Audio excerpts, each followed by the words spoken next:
सोचिए ऐसा आदमी जो बिना बंदूक चलाए दुश्मन को हरा देता और बिना नाम लिए पूरे देश की तकदीर बदल देता था। बिल्कुल एक फिल्म की कहानी जैसा लगता है ना, बट ये कहानी नहीं, ये एक रियल स्टोरी है। इस आदमी ने अपनी पहचान छुपाने के लिए दुश्मन के बीच सालों गुजारे, जहां पर पकड़े जाने का मतलब था सीधी।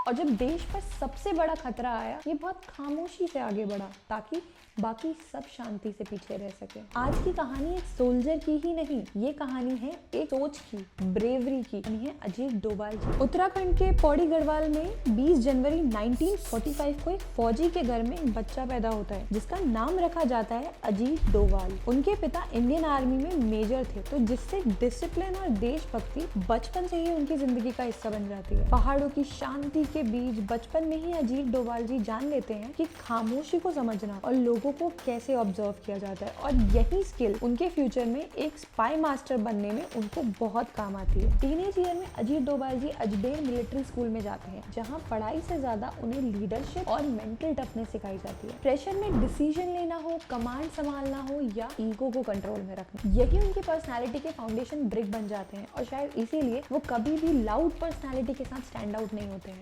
लेकिन जब वो बोलते हैं तो हर एक पॉइंट बहुत सोच समझ कर निकला होता है, सीधा टू द पॉइंट। इसके बाद वो 1976 में आगरा यूनिवर्सिटी से एमए इन इकोनॉमिक्स कंप्लीट करते हैं। इकोनॉमिक्स उनके लिए सिर्फ डिग्री ही नहीं था, ये डिसीजन मेकिंग के पैटर्न को समझने का एक टूल था। यहीं से उनके दिमाग में एक टर्निंग थॉट आता है। वो सोचते हैं कि देश की सेवा सिर्फ बंदूक से ही नहीं, सिस्टम के अंदर घुसकर भी करी जा सकती है। जिसके बाद अजीत डोभाल जी सिविल सर्विसेज की तैयारी में लग जाते हैं और 1968 में अजीत डोभाल यूपीएससी क्लियर भी कर लेते हैं और इंडियन पुलिस सर्विस, जिसे हम आईपीएस भी बोलते हैं, ज्वाइन करते हैं। उनको केरला कैडर मिलता है, जहाँ पे पुलिसिंग के साथ साथ उनका इंस्टिंक्ट उसे इंटेलिजेंस की तरफ भी लेकर जाता है। धीरे धीरे वो सिर्फ रिपोर्ट नहीं देते, वो लोगों के बिहेवियर को ऑब्जर्व करना स्टार्ट कर सकते हैं। जैसे क्राउड कब एक्सप्लोड होने वाला है, लोग कैसे इंटरैक्ट कर रहे हैं, कैसे रिएक्ट कर रहे हैं, ये उनकी डेली जनरल ऑब्जर्वेशन बन जाती है। फिर आता है 1970s का वो दौर जब वो इंटेलिजेंस ब्यूरो का हिस्सा बनते हैं।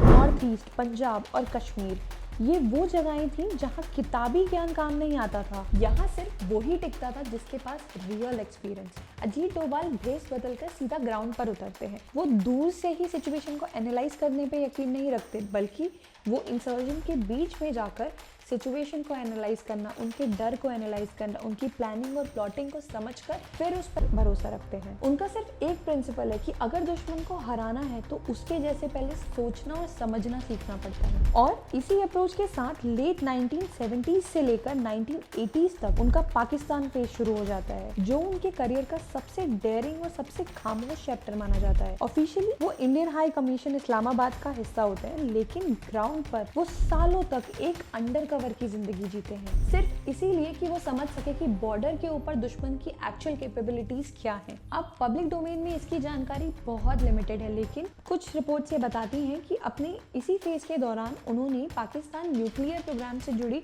कुछ इंफॉर्मेशन कलेक्ट किए थे।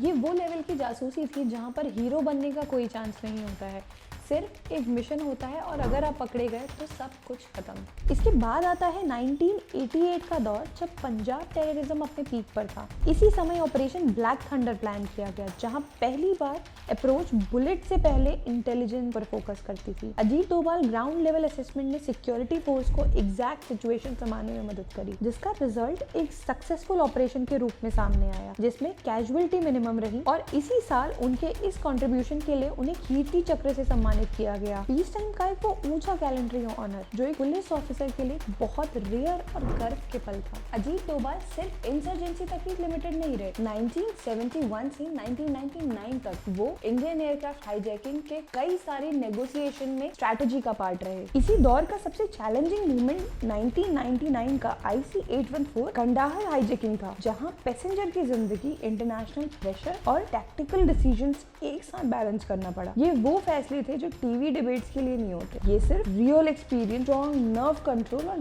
गहरी सिचुएशन अंडरस्टैंडिंग के साथ है। सन 2004 में अजीत डोभाल इंटेलिजेंस ब्यूरो के डायरेक्टर बनते हैं, जहाँ पे पहली बार उन्होंने सिस्टम को टॉप से देखा और अपनी डायरेक्शन देनी शुरू करी। यहाँ पे उनका फोकस सिर्फ इंटेलिजेंस ब्यूरो पे नहीं था, बल्कि टीम्स के बीच में बेटर कोऑर्डिनेशन बनाना और एक ऐसा प्रोएक्टिव इंटेलिजेंस माइंड डेवलप करना था जो खतरे का इंतजार ना करे बल्कि उससे पहले ही समझ ले। और फिर आता है 2005 में उनका ऑफिशियल रिटायरमेंट, जो कि सर्विस का एंड था, उनके मिशन का नहीं। रिटायरमेंट के बाद भी वो स्ट्रैटेजी और सिक्योरिटी से दूर नहीं गए, बल्कि 2009 में वो विवेकानंद इंटरनेशनल फाउंडेशन के फाउंडिंग डायरेक्टर बने। एक ऐसा थिंक टैंक जहां उन्हें स्ट्रैटेजिक आइडिया सिर्फ एकेडमिक डिस्कशन तक सीमित नहीं रहे, बल्कि धीरे धीरे पॉलिसी कॉरिडोर्स तक पहुंचने लगी। और यहीं से शैडो में वर्क करने वाले ये स्ट्रैटेजिस्ट एक नए रोल की तरफ बढ़ने लगे। और फिर 30 मई 2014 को वो ऑफिशियली इंडिया के नेशनल सिक्योरिटी एडवाइजर बन जाते हैं। ये एक टर्निंग पॉइंट था। शैडोज का वॉरियर अब डिसीजन मेकिंग की सेंटर में आ चुका था। फिर भी उनका काम पहले की तरह हमेशा से साइलेंट था, क्योंकि उन्हें कभी भी स्पॉटलाइट पसंद नहीं थी। उनके लिए प्रायोरिटी हमेशा से एक रही है, देश की सुरक्षा, बिना किसी क्रेडिट के, बिना किसी शोर के। इसके बाद एक नेशनल सिक्योरिटी एडवाइजर के रूप में अजीत डोभाल का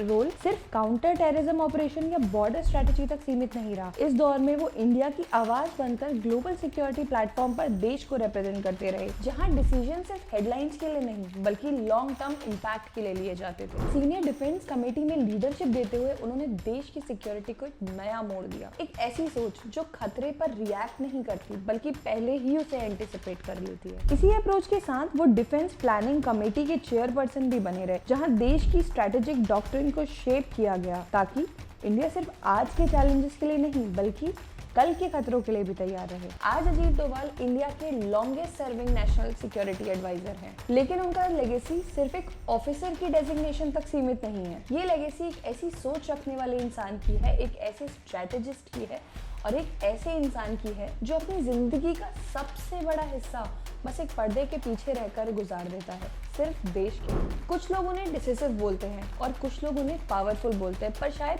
ये दोनों ही शब्द उनके लिए काफी नहीं है, क्योंकि जब रात को शहरों की लाइट्स बंद होती है और हम बिना डर के सो जाते हैं, तब कहीं ना कोई जा रहा होता है, प्लानिंग करते हुए, स्ट्रैटेजी करते हुए और देश की सुरक्षा के लिए हमेशा तैयार होते हुए। और उस जागने वाले का नाम शायद हम रोजाना ले भी ना, बट उसकी जिम्मेदारियों का बोझ हम अक्सर महसूस करते हैं। और शायद इसी वजह से वो बहुत कम बोलते हैं, क्योंकि उनके लिए शब्द प्रायोरिटी नहीं, उनके लिए हमेशा देश प्रायोरिटी है। और जब आपका काम ही इतना बोलता हो तो आपको अक्सर शब्दों की जरूरत नहीं पड़ती है। ये कहानी एक आदमी की नहीं थी, ये कहानी हर उस नींद की थी जो हम हर रात चैन से सोते हैं। तो अगर आप चाहते हैं कि मैं किसी टॉपिक पे वीडियो बनाऊं तो प्लीज मुझे वो कमेंट में बताइए, और ये वीडियो के बारे में अगर आपकी कोई व्यूज है तो प्लीज वो भी मुझे कमेंट में बताइए। और हमारी ऐसी ही वीडियोस देखने के लिए हमारे चैनल को सब्सक्राइब करें।